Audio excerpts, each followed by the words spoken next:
So, okay, I am not a physicist, that's the first thing I have to say, and I'm trembling speaking to a physicist audience because I consider myself numerical mathematician, computational mathematician, and my business is algorithms, but you dig deep enough, and behind every algorithm which I do, I find some physicists developing it in 19th, 18th, 17th, 20th century. So it's lovely to work in an area like this. But also, when you speak about your algorithms, I had a great pleasure listening to all the talks in this conference. You guys attack one, well, not one, of course, but more or less the same problem from different methods, from different sides, using different methods, different models. But you have plenty of physical intuition about it, plenty of things you can look at. And when you communicate, you talk about these things you observe about the behavior of your physical systems. You never change from the language of your physical objects of interest, and that's how it should be. And you develop these matrix product states to describe as the models of your quantum systems, and they appear quite naturally because your Hamiltonians appear already in this tensor product form. Yeah? So you have a direct product of something, of some one-side operators here, then you have a sum, and you figured out that you can arrange it very nicely in this form of a matrix product state. So this is a great thing to have in a community as a model and as a precursor to developing effective algorithms. We sort of rediscovered it in numerical neural algebra back in 2010, and we discovered the connections to physics. And as I said, it's since then I always feel myself like an imposter talking to a physical audience because you guys invented this, and we just maybe rediscovered it at some point.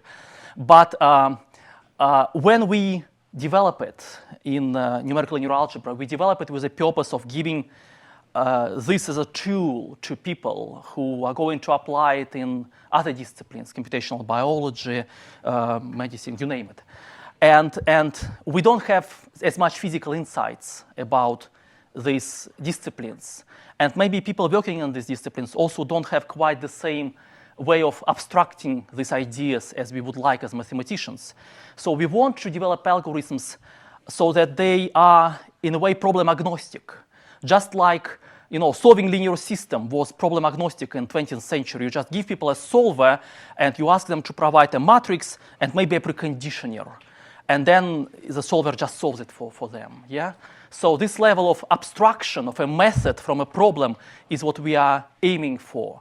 And this, of course, you may think it's completely silly because your power is in actually exploiting those symmetries and physical properties and area laws and things and I would want partly to abstract from it and give user a way of using it if they have it, but also design an algorithm that it remains robust and effective and fast, even if we don't have all these wonderful things which make it fast for your physical problem. So I will show you two examples today of how lucky we were, in trying to implement this idea. It all will be in a context of a linear matrix product state. So our model for now is just a linear MPS. But we apply it to what we call a high-dimensional problem. So we apply it for epidemics on networks. And this is, of course, motivated by, to me, a huge change to the way how we live in the past 3 years. And it will be a non-familiar problem, but with a familiar method, which is basically your one-side demiurgy with a little twist. And I will talk about this little twist a little bit because I think it makes things better from algorithmic point of view. And my second part, I'm sorry for trying to twist two topics in one talk, but my second part will be talking about less familiar. Maybe the problem will be familiar, but the methods will be definitely less familiar. And we will be talking about interpolation and integration of a high-dimensional array, which appears in many contexts. So this will be familiar method for unfamiliar problem, and this will be maybe unfamiliar method for maybe familiar problem. Yeah. So let's see what you like most. Let's start with the first one. It's an epidemics on networks. Okay. So when you talk about epidemics on networks, and 3 years ago everyone became an expert in this topic very much. So people mostly show you this compartmental model, 3 differential equations, and you're probably already sick of it. So I'm not going to comment on this very much. And this is a comportamental description of a well-mixed model. So you assume that everyone is in contact with everyone, and you measure people in every group by a real number. So you can have 3.5 infected and 0.5 susceptible, for example, very far from physical reality. You can try to move closer to physical reality and then describe your states by saying, I have 2 infected and 1 susceptible, for example, but then they are integers, they are always integers, and you move from one state to state. So you talk about probabilities of every state, and you talk about a rate with which these probabilities, flow into each other. So this is going to end up with n²/2 differential equations, slightly harder. So if you're trying to solve it with an undergraduate student, they will struggle a little bit, but it's a better method because it's closer to physical reality. But both of these methods, they assume that your system is well mixed. Everyone is talking to everyone, yeah? So let's first of all see that even these 2 approaches give you different results, yeah? So you have a comportamental model here in dots, and you have a probabilistic description here in a solid line with the standard interval around it, and they are different. So you want to be closer to physical reality, you need to solve more differential equations, but you obtain something which is probably more accurate, yeah? So now this well-mixed approach, which many people assume, is of course not true for people, yeah? It was true for animals in their housing when it was discovered, proposed in 1930s, but it's not true for people because people do not live together, yeah? They don't interact all to all, so you have a network of contacts for people. And this means you cannot describe this as by talking about sizes of each compartment because geometry is very important. An affected person in the middle of a network is much more potentially harmful than an infected person on the side of a network. So you need to talk about probabilities of states. And this is, of course, very close to your heart because this is just exactly the sort of wave function analog. Yeah? So you talk about probability of every state.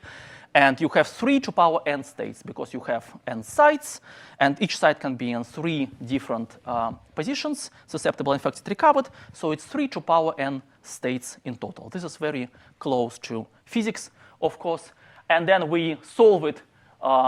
So we can write down the transition matrix, how the states flow into each other, and you solve people in this business called chemical master equation. You will call it time-dependent Schrödinger equation in real time, but you solve a time-dependent equation with exponentially many differential equations here, yeah? So it's difficult because there are exponentially many equations. We need to store all this probability density distribution together. It has many variables, and it's all our business, all our reason for apply matrix product state to simplify this problem, yeah? So just before we continue, I will show you that it makes sense. Here I show the difference between well-mixed model on top and network model, the chain model on bottom. It's just 3 people, but you already see the difference. So you may not care between, if you have a well-mixed model, you may not care about this difference, but you definitely should care about this difference because it describes a real effect, an effect of having a network of contacts rather than all-to-all interaction. So we want to describe it. We need to solve a much harder equation. People really don't have many tools for this. They have, I would say, 1 tool, and we want to propose another tool, yeah? So what is behind this tool? Of course, the idea of separation of variables, which you know very much. So for us, it's just a generalization, a low-rank approximation. Yeah? So you have a low-rank format for matrix. You compute a SVD, let's say, or any other low-rank truncation, and you separate a row index of a matrix from a column index of a matrix. Yeah? And you have a summation index alpha, which sits in between and glues rows and columns together. That's a low-rank format. Now you want to generalize it to high dimensions, you get your MPS. Yeah? You have a sequence of blocks, and they are glued by these indices, summation indices, bond dimensions. Yeah? And each box has information about just one side. Yeah? So this is very familiar. Of course, train. Yeah? So we just called it tensor train when we rediscovered it because we didn't know about MPS when we first found it. Then we realized the connection, but we call it tensor train because it just connects the network in a linear way, just as train would do. You use these representations very much. We like these representations. I will be using this representation because for me, I care a lot about the bond dimension. Yeah, in many of your applications, just set up the bond dimension and optimize. But I want to adaptively choose the bond dimension in my algorithms. And for me, it's important because I don't know what bond dimension the problem is going to have. I don't have as much intuition about how it's going to affect the accuracy. So I want my bond dimension to adjust to the solution and in optimal way find it adaptively during the algorithm on fly. So I'm picturing it like this because I will be drawing these matrices and how they increase and decrease. For me, this is going to be important. Okay, but this is very familiar. So how we solve problems, yeah? How we solve eigenvalue problems, how we find ground states, how we solve even linear systems. Yes, please, Geoffrey. Can you specify what you mean by n in the example that you were talking about? Capital N. Yeah. It's a number of your sites, and if we go back to example, it's number of people in the contact network. Capital N, yeah, capital N people in the network. And the three options is each person being susceptible, affected, recovered. Okay. Yeah. Yes, please. So is the ansatz that the tensor train squared is the probability, or you just that itself is the this is a probability. So do you have to worry about it will be negative in general, or? We may have to worry about this being negative, and if we really, and we must. And we have slight issues about this, and if we do, we will switch to ansatz when this represents a square root of a probability, and then we can recover from it. So, but in this talk, we don't have this part of the discussion. Yes, please. The elements of your tensors, are they generically positive, or will you have situations where No. They are real numbers. They can be complex numbers as well, but... No, but I mean, that can they be negative, or real numbers, yes, mean they can be negative, yes. Okay. Yes. Yeah, they usually come out from SVD, so can be anything. There is a lot of orthogonality here, for example, you know, as we know, it's important for truncation. Geoffrey? You said that your network has n people, but are you assuming any specific connectivity between them? We will, yes. When we solve direct problem, we will assume connectivity and predict the probability of transitioning into a particular states, all of them actually, all the states.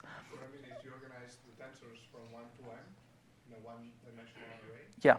And your network, those n people, are they do they know each other in a similar way? Yeah. Excellent question. Yes. So no, no. We need to implement it as a tensor tree at least. Yeah, and then it's all our algorithms will have potential of being implemented as tensor trees, but not as general tensor networks because we do truncations, we do approximations, and loops in a tensor network are problematic. But I keep it linear for the sake of simplicity, and because we don't have yet implemented it, we haven't yet implemented it as a tensor tree. We know that we should do it at some point. This is something we have not done yet. But we keep kind of an open mind about this, and we try designing the algorithms which will be easy to generalize on a case of tensor trees. But in this talk, I am not using it, so my results are not going to be particularly, if my results are bad, it's not because the idea is bad, it's because I am doing it in a stupid way here. But I want to focus on something else here and show you some other tricks which actually make it not as bad, even though I don't match my tensor train geometry to the problem geometry as well as I should. Yeah? Okay. So how do we solve problems like this? I will describe it through a variational ansatz.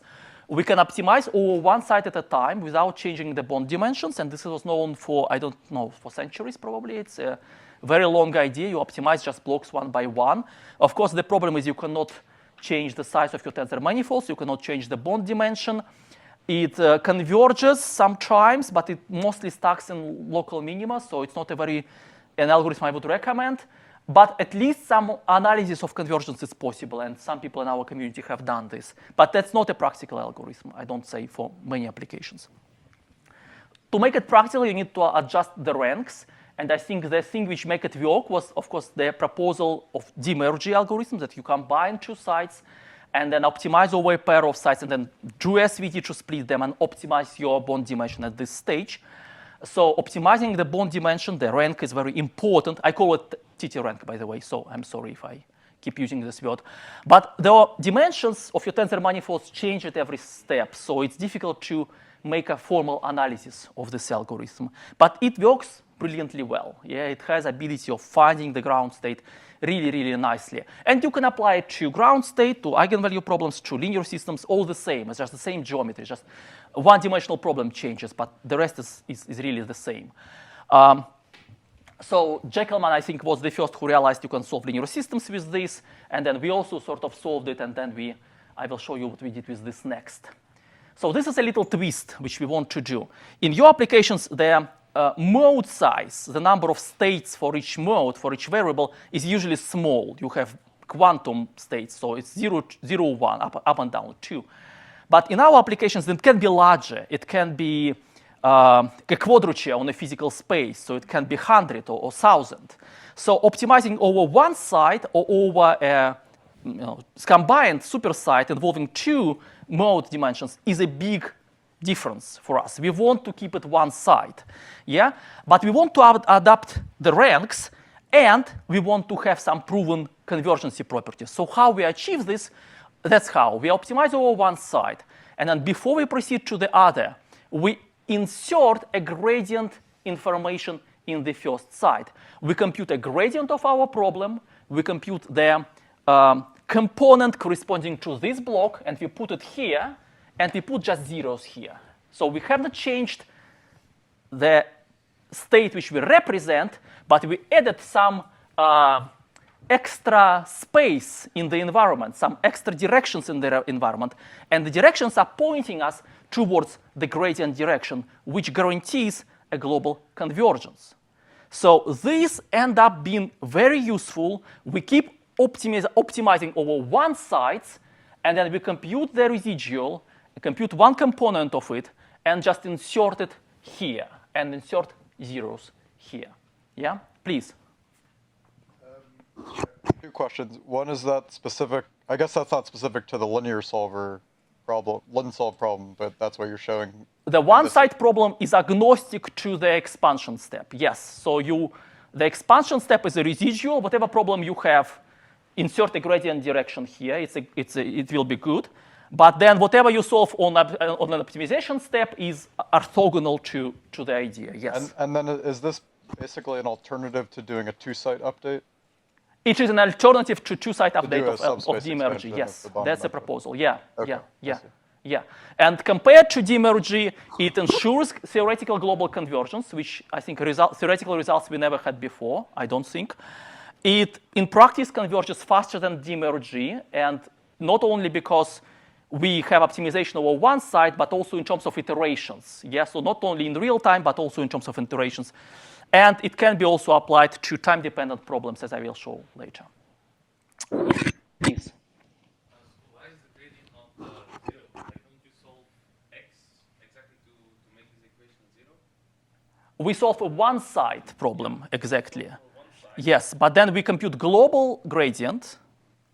But global gradient is not 0 because we haven't converged to the steady state yet. Yeah, we just optimized over one side. But global gradient, if you think about global problem, is not 0, right? Because you are not in the ground energy yet. Yeah. So you think about computing global gradient, but then using over only one component, one side. So think about computing global gradient as MPS, but using only one side of the global gradient.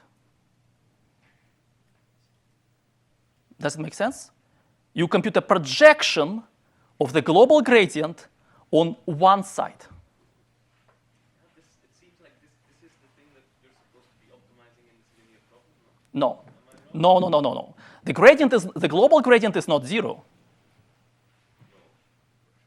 If it was 0, I would be in a steady state already, right? In a global minimum, but I am not in a global minimum. When I optimize over one side, I am not in a global minimum. I still have ways to go. So my gradient is non-zero, and I just compute a component in the representation of this gradient in an MPS. The gradient with respect to the first answer over there, after solving this linear problem, this thing should be 0. Use your seat mic for the people on Zoom. I'm sorry, yes. The gradient with respect to the first tensor No, it's not a gradient with respect to the first tensor which I compute. I compute this. It's a global gradient. It's a high-dimensional vector.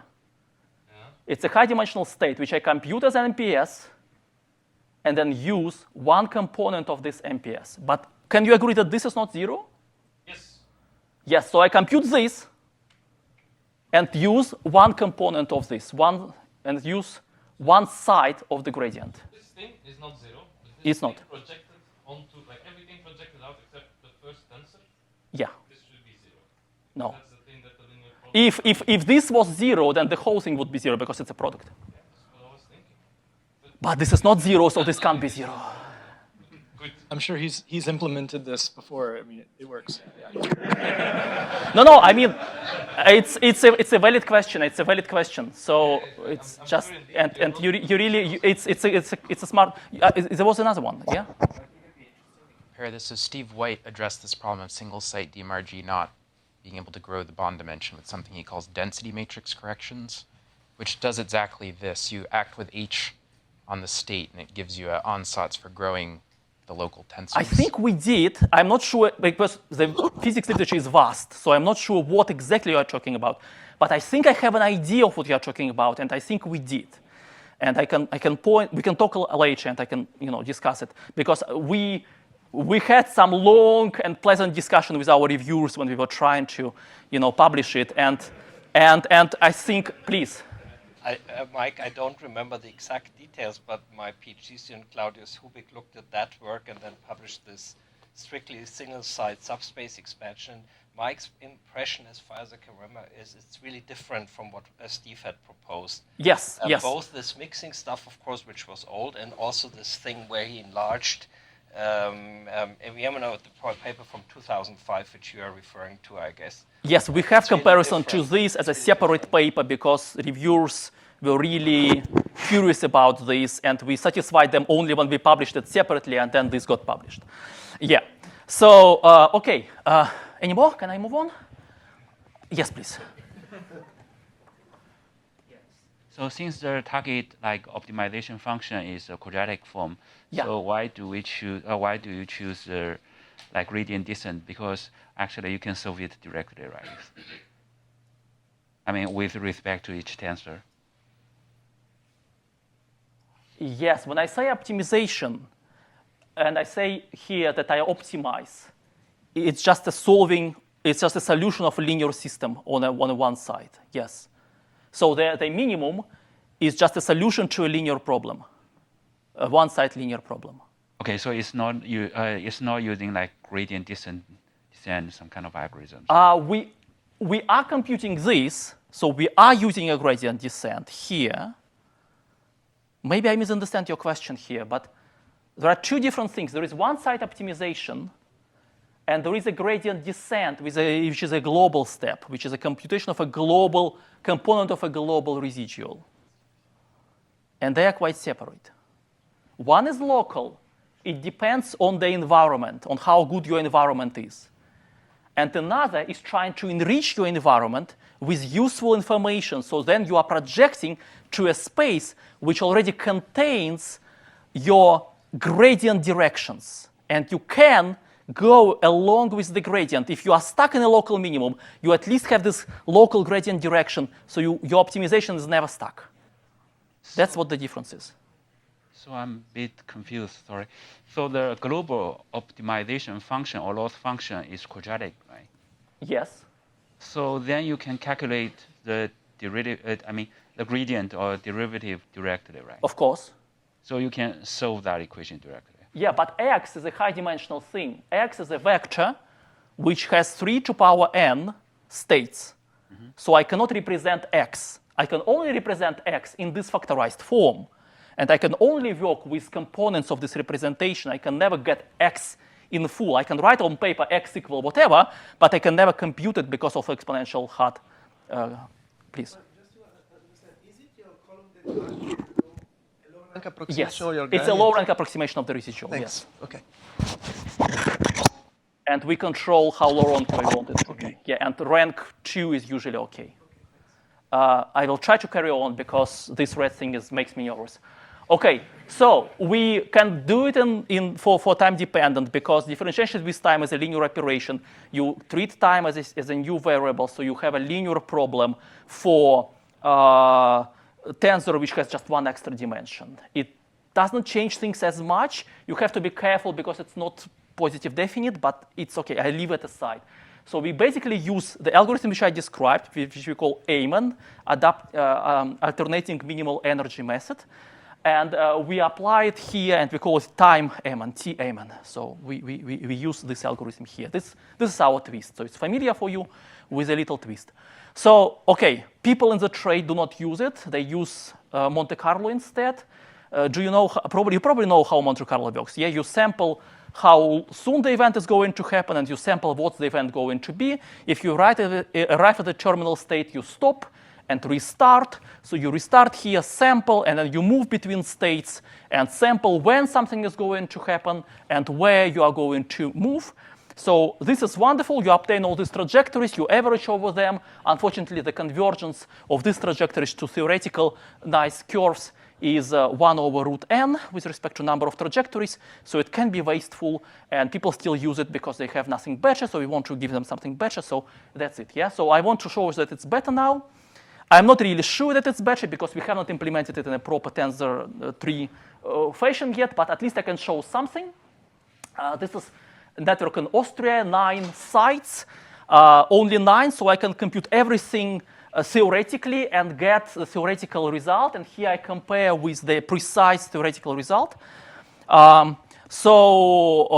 This is SSA, the Monte Carlo, and you see it's not.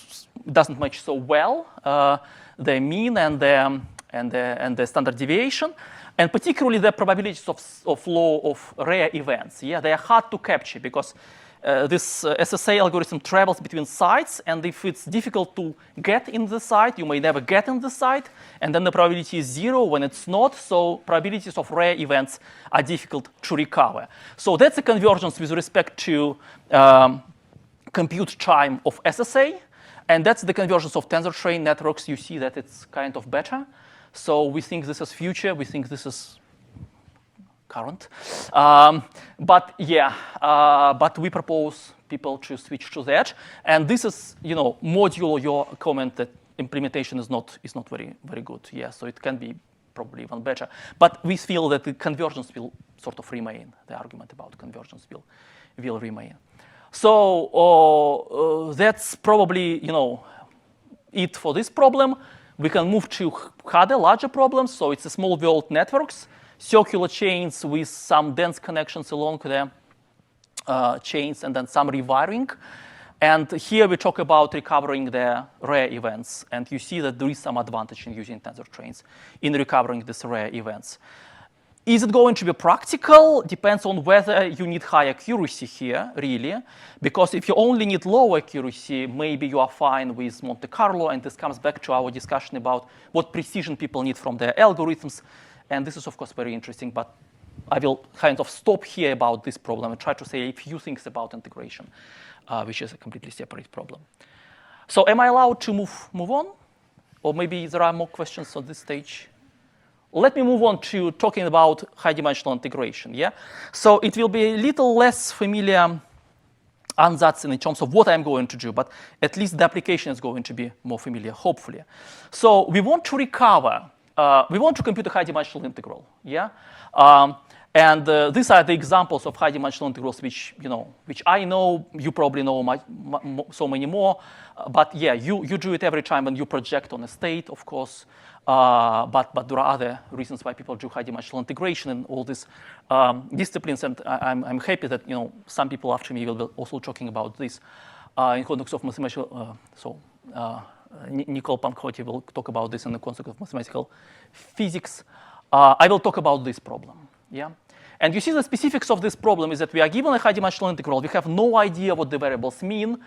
They live in a box, but other than that, we don't know what they are. So we have no idea how to connect them. There is no network, and there is no ordering. So we sort of have to assume linear and put them in some order and then try to work with this.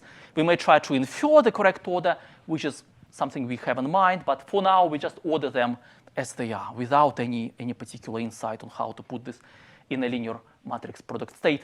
So we are going to interpolate the integral expression, the expression under the integral, and then we are going to sum over all modes to obtain the integral. Integration is better than interpolation because it just gives you one number. So you can compare to analytic result, and you have a very objective measure of quality. If you talk about interpolation, it's a little bit harder because your result is accurate in one place and not accurate in others. And people always tell you that where it's not accurate, it's the object of interest, and you have not done the job well. But when it's just one number, it's very objective. So I like it because of that. So if you integrate in one dimension, you have your favorite quadratures, which can converge exponentially. Yeah, you know them very well. If you have many dimensions, you try to construct a tensor product of those quadratures, and boom, it's an exponential complex problem. So it's a bad approach. Yeah. So then what do? You switch to Monte Carlo. You sample random points in high-dimensional space. Good, but slow conversions, right? So what can you do? Quasi Monte Carlo, you compute some quasi-random lattices. So they are not really random. They just look random if you look from a particular angle.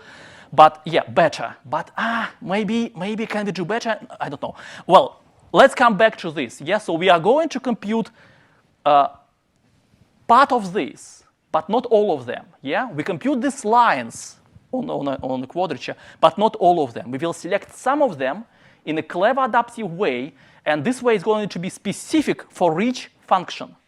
Yeah, adaptive to a particular function. We will be learning function as we go through the algorithm, learning these positions of the fibers, computing them, and then interpolating the whole object from this information. That's what I'm going to do.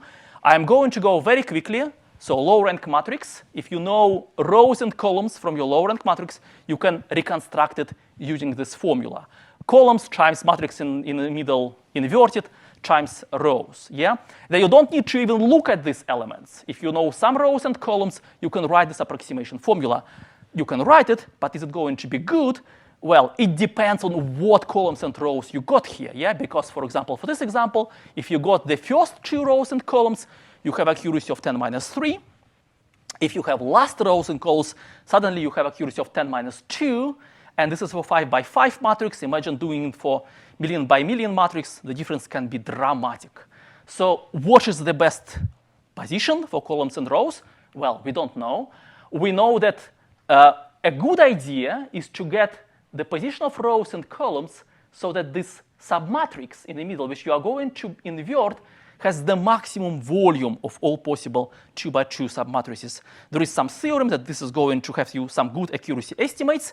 Unfortunately, finding this maximum volume submatrix is a non-polynomial problem, so you cannot find it exactly, but you can use it as a guiding principle. Yes, please. So maximum volume, you just mean largest determinant? Yes, yeah, so largest determinant. Yes, sorry, yes, yeah. Largest determinant, of course. Yes, largest determinant. Because you are going to divide by this matrix. If determinant is 0, you are dividing by 0. Bad idea. If determinant is small, you are still dividing by something small, amplifying your errors. Also bad idea, so you want your determinant to be large. Yes? Okay. So we can't really find it, but we can describe a greedy one-step algorithm which is motivated by this idea. So you want to find the largest element in your matrix, compute this. Now interpolation is exact on this position rows and columns. Now look at your residual, find largest element in modules in your residual, and this is a greedy optimization which maximizes your volume. And then in this example, you reconstruct your maximum volume submatrix. It may not be exactly the case, but it's always a good idea. So we use this maximum volume greedy optimization for matrices, and basically it boils down to looking at the residual and finding largest element in the residual.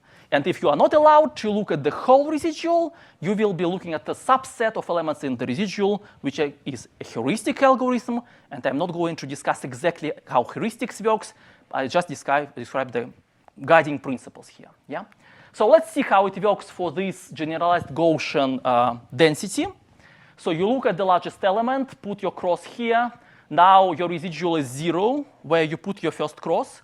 You look at your residual again, find largest element in the residual, put second cross here, and then you continue doing it. Yeah, so you continue doing it, and you continue doing it, you continue doing it. You put your cross in the largest element of your residual, and you eliminate it. And when you eliminate it enough, your matrix and your interpolation look more or less the same. And this is how the best possible approximation converges. This is done by SVD. And this is how cross-interpolation converges. And that's not too shabby. Yeah, they are not too distinct. So it sort of captures what SVD does, but without looking at all elements even of the matrix. So it's a heuristic algorithm which is much faster than SVD and almost as powerful as SVD. Yeah, so that's what we use. Is this cross-interpolation exposed? Will it work if there's positive and negative entries in the If matrix? Will it work if there's positive and negative entries in the matrix? Yes, of course. Yes, yes, yes. Residual does have negative elements. I just draw it in a, yeah. Any more? Yes. I mean, the complexity of this? The complexity is, I will talk about this in a second. Just let me continue. I will show you the complexity estimate, yeah? So now we are going to apply it to tensors. And maybe this part is trivial because you just separate indices. Yeah, so to separate half indices from a half, you need to find some interpolation set between them in this big unfolding. And then you continue to do it in a hierarchical fashion. And you obtain this formula where basically you have a one-side information, and then these matrices, inverted matrices, glue the blocks together. So it's pretty much like MPS, except you have a matrix in the middle, which is inverted, and you care about the determinant of this matrix very much. You want it to be big, not small. Yeah, so that's the only difference from your MPS. So this is theoretic, because you cannot really compute the whole array, and you cannot split half from a half. There are some nice estimates of the accuracy of this interpolation, which I obtained in my paper, but I'm going to skip talking about them because these things is really driving me crazy. So this is how it really works. It works as a demerge. I have two sides. I combine two sides. So I now have rank and mode index here, rank and mode index there, and I look at this small rank by size matrix. And I already have some indices computed in it, and I just add one, just as I did in my matrix problem. Yeah, so the demerge is really the key here, which makes this algorithm robust in high dimensions. So I go in a demerge way and update one cross at a time by finding one new cross in a restricted matrix, which has rank and dimension here and rank and dimension there. And this is complexity, answering your question. So it's quadratic in bond dimension. It's linear in mode sizes. And mode sizes are just number of your states for each side. And it's proportional to the number of sides. Yeah, so that's how many evaluations of tensor entries you need. Yeah? OK. So that's how algorithm works. We can also make it parallel, but I'm not going to talk about this because don't have time. So it also works in parallel when you update all crosses at once. And what I'm going to show you is application of this parallel algorithm, because it really required a lot of computing power. So application should be familiar. And now I will be ashamed because I understand it probably, not as good as many of you here. But, we have two-dimensional Ising system. And there is some critical temperature. And on the left of the critical temperature, the system looks more like this. And on the right of the critical temperature, the system looks more like this, disordered, ordered, yeah? This transition is of interest. This transition can be described by this formula where we talk about high is the magnetic susceptibility. There are many ways of computing this. One way suggested was to compute these sums of this series, yeah?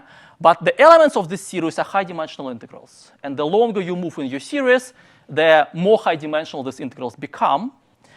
And this was proposed in physics literature. And then guys from mathematics, and in particular, this guy was famous for computing pi to exorbitant precision.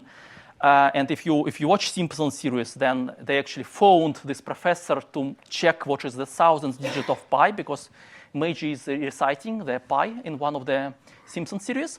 So he was quite famous for doing this exhaustive mathematical computations. He used these integrals as a benchmark for what his methods could do. He simplified it. So this is a non-physical but simplified integral. This he simplified to two-dimensional integral and computed to thousands of digits.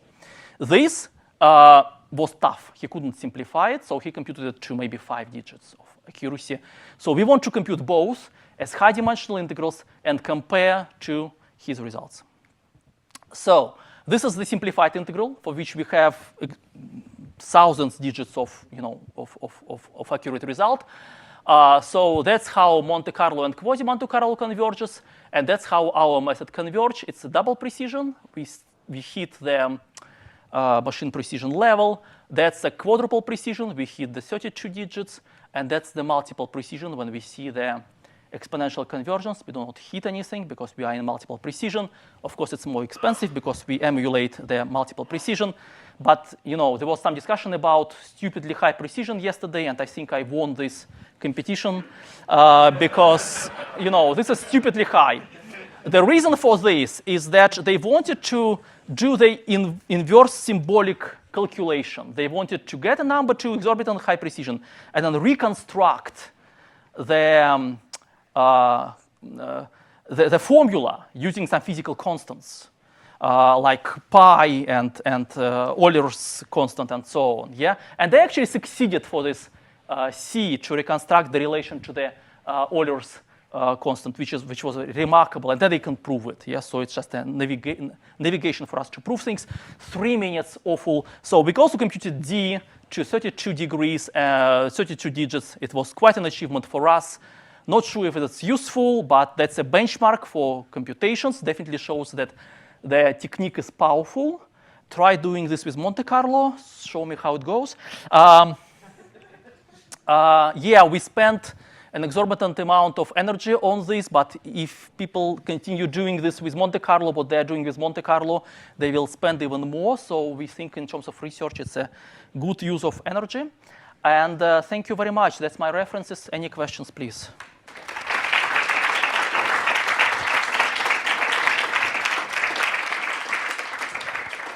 Okay, thanks for a very clear and accessible talk. Do we have some more questions? We've already had a few.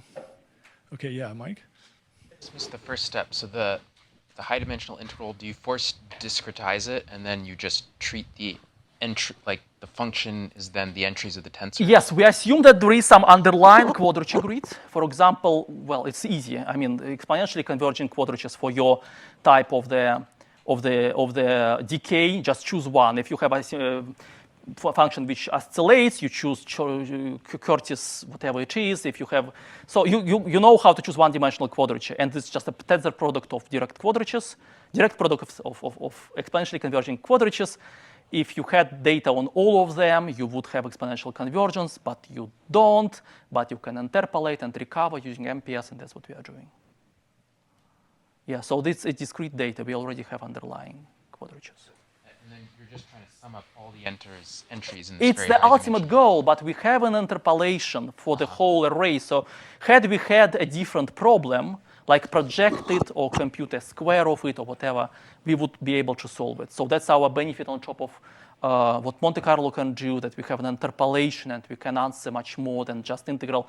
But we present just integral for comparison with Monte Carlo. But I mean, to be clear, once you stop the tensor cross process, you now have a tensor train that's trained. Represents your function. Then that part you just sum up all the elements, right? Yes. But the ultimate goal can be different. Yeah, the interpolation is useful in many more different ways. Yeah. Okay, I think we have a question from the Zoom, or a few. Yeah. So first one from Sheng Shuang Lin. Is there a theoretical guarantee for the tensor cross interpolation? No, there can't be. It's a heuristic algorithm. I mean, give me a tensor which is one everywhere, and my algorithm will sample and find ones and believe that the whole tensor is one. And then put in a corner of this high-dimensional space just one entry which is infinitely large. And then you fooled my algorithm. I will never find it because, it's a high-dimensional search and it's just a point in a high-dimensional space. So if you have peaks, for example, in your distribution, it's bad news for me because I will be hitting zeros and never hit those peaks. I need to know where these peaks are. So no, it's not a remedy which can solve everything. It's very easy to fool this algorithm, but it works sometimes. There's a follow-on part of that question. Do the left tensors themselves and right tensors themselves form an orthonormal basis? They don't form an orthonormal basis in the interpolation setting, for a good reason. Because I'm not truncating, I'm only adding, so I don't need an orthonormal basis. But also, I need an interpolation property. I need this property, so where I picked my elements, my interpolant is equal to the original data on this point. And you can only ensure it if you do it in the way which I explained. And in this case, you need some property of double nestedness of this interpolation indices, which is sort of guarantees the same kind of stability as orthonormal basis, but with respect to interpolation property rather than with respect to Frobenius norm property. I hope it makes sense. Two more. I don't know if you want to take more in the room. Let's take one in the room and then back to the Zoom in a minute. So, Roger, do you still have a question? Or? Yeah. Yeah, is there a higher dimensional analog of this sampling? This is a high-dimensional sampling. Like this is a two-dimensional matrix. I mean, like is there? It's a two-dimensional matrix which represents one step in a high-dimensional process. So I'm going to loop back and forth in a de-Moivre way over sides of my high-dimensional MPS and obtain these interpolation sets. Sorry if it wasn't clear, but this is a high-dimensional interpolation. I'm working with high-dimensional function here, and this is just one step. Okay, then let's go back to the Zoom for one, and then. What is the runtime complexity of the alternating minimal energy method? Good question. It's linear in the number of sites. It's so you solve a one-dimensional problem on every optimization step. So it's like solving a linear system, and then you tell me what your linear system is. If it's sparse, then you have a complexity linear with the one-dimensional. So the dependency on mode size varies depending on kind of problem which you solve, and dependency on rank is cubic, I think. We had it in 2014. Details escape me, but that's if you can't do batch, I will be surprised. I think it's cubic, and I think it's best you can do. Similar to DMRG for a Hamiltonian, but just with the A kind of playing the role in the complexity. So yes, Nicola. Here it seems that you can approximate multivariate function where you don't have any guarantee about the norm of the function itself, of any type of norm, right? It can be very big and very small, anything. In physics, normally you normalize in two norm or one norm sometimes. Does your method depend a lot on the original norm of the function? Because the final tensor will have a Frobenius norm or some type of norm that is very large. The method doesn't. The implementation may, because the implementation is done in IEEE arithmetics, and if all your entries are underflow or overflow with respect to this arithmetics, it can't work. But, I mean, please rescale it before applying methods, and then it will be fine. Maybe it's a deeper question than I think it is, but you don't know how big the norm is if you just have we don't know, right? But this is the thing you compute on fly, and yes, if the norm is overflow, you will have problems, maybe, but actually not in the interpolation step, because interpolation just compute elements. It doesn't care about the norm. You will have norm later problem if you try to recompress it as an MPS and enforce orthogonality conditions, then boom, you may have an overflow in your central block because all your norm is now there. But at interpolation step, you just compute entries, and blocks consist of entries of original. So everything you compute are entries. Everything you store are entries. You just do the LU on these inverse matrices, but that's the only thing you compute. The rest are just computing entries.